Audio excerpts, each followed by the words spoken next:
Welcome back to Pop Dissected.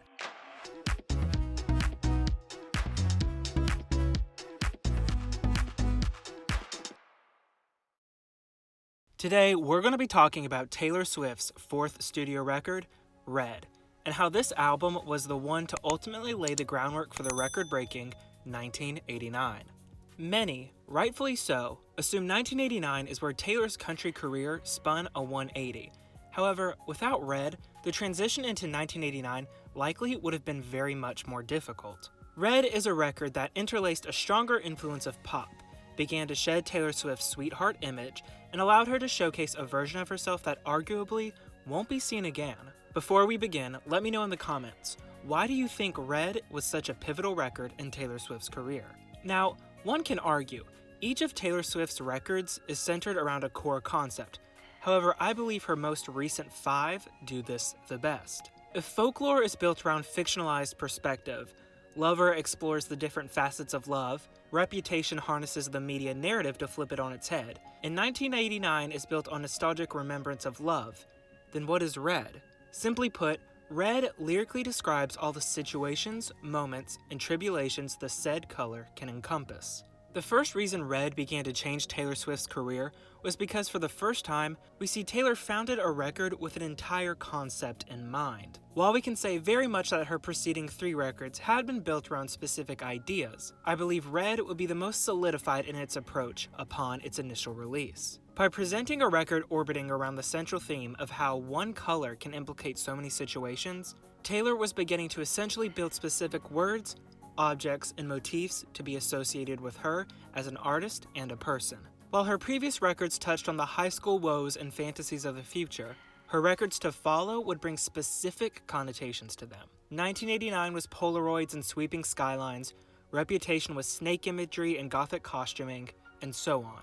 With the immense success she built up throughout her career, each era of Taylor Swift has specific items she was able to make associated with her. Essentially, she was able to make everyday things become about her. Red is hallmarked by the color itself, the season of fall and blissful remembrance of what was. This record built the foundation of not only whole concepts being used in Taylor's work, but also being able to tie herself to a multitude of everyday things and feelings. This in itself is genius, when you're able to build a record founded upon a specific idea, and then through lyrics and videography, bring this world to life and have the general public associate simple things with your stories, you're doing it right.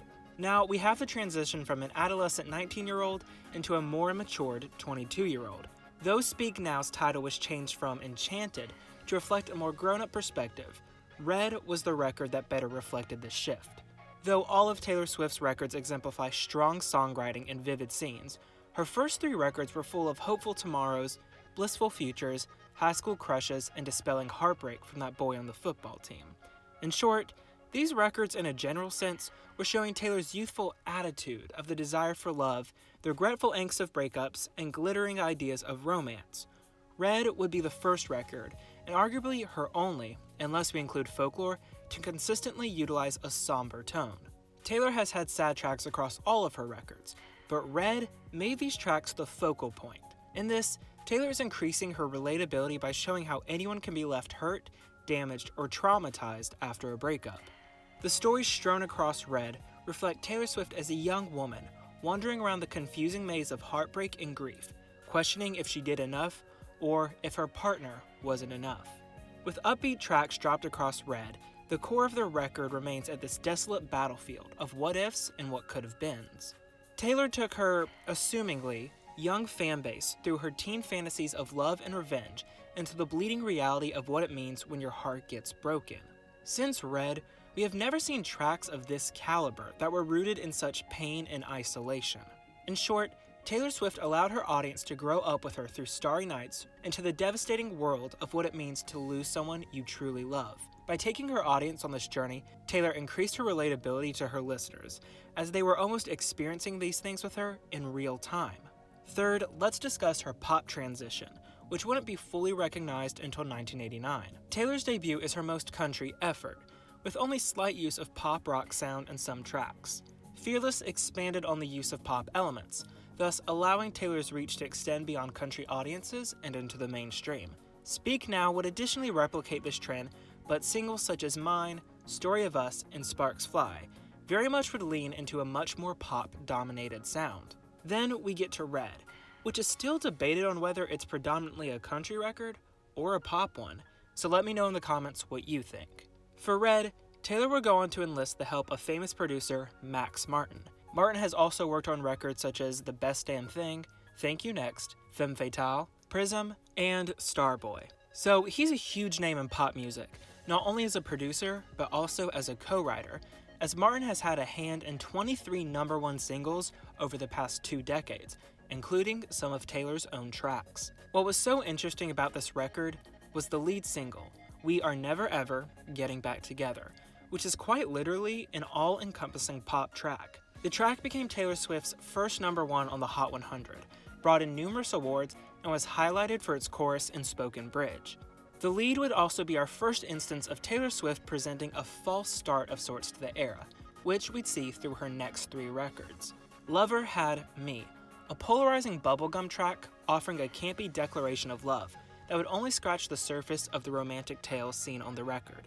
Reputation gave us the seething electro-clash Look What You Made Me Do, which characterized the era as resentful and angry, when in truth, the story of the record was simply about finding love throughout noise. 1989 produced Shake It Off, a true dance pop single with simplified lyrics that somehow went against the harrowing, reflective tracks to follow. In short, Taylor's lead singles aforementioned brought on the notion of what the record entailed, but never actually encapsulated it. And ironically, the leads from 1989 through Lover were all seen as her worst songs at the time of release. With these deceiving lead singles that don't reflect the record's entirety, Taylor is enticing you to explore what is hiding on the track listing, by inviting you in with a track that may or may not promise more of the same. This is true for Red's lead, a pure pop track where under the assumption Taylor has gone full pop with this record. Maybe some thought it would be amazing, maybe others felt she was selling out. But Red's lead captivated audiences by being Taylor's most pop single at the time, which naturally drives curiosity after a country-laden career. The track helped establish Red would feature more pop tracks across it, but also juxtapose the forlorn outlook we also see on the record. And this directly ties back into the concept of the record itself, the various shades of love encompassed by the color red. Never Ever is the passion of individuality, while preceding singles would be a color of potential danger before love trickles in, or the color of actual danger ahead, and so on. Lastly, let's dive into the art of the Red record, and what else it brings on.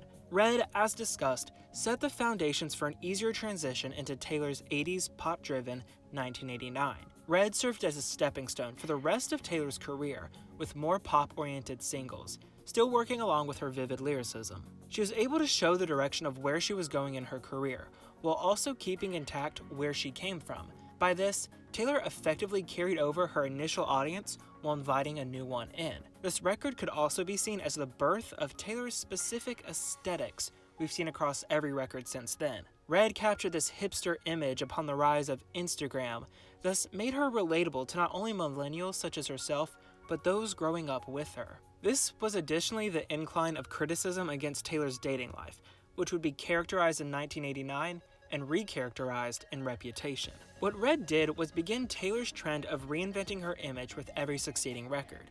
For the most part, her first 3 records painted her as America's country sweetheart. Red began Taylor's transition into womanhood, focused upon broken hearts and vivid hipster imagery. Red would also be the start of when Taylor's videography began to become more complex with specific visuals and narrative storylines. In short, without Red, we may not have the Taylor Swift we see today. Many things she has done over the past 6 years with her music originated from the Red era. So many things can be tied back to this record specifically that she does in modern day. With that, what do you think of Taylor Swift's Red?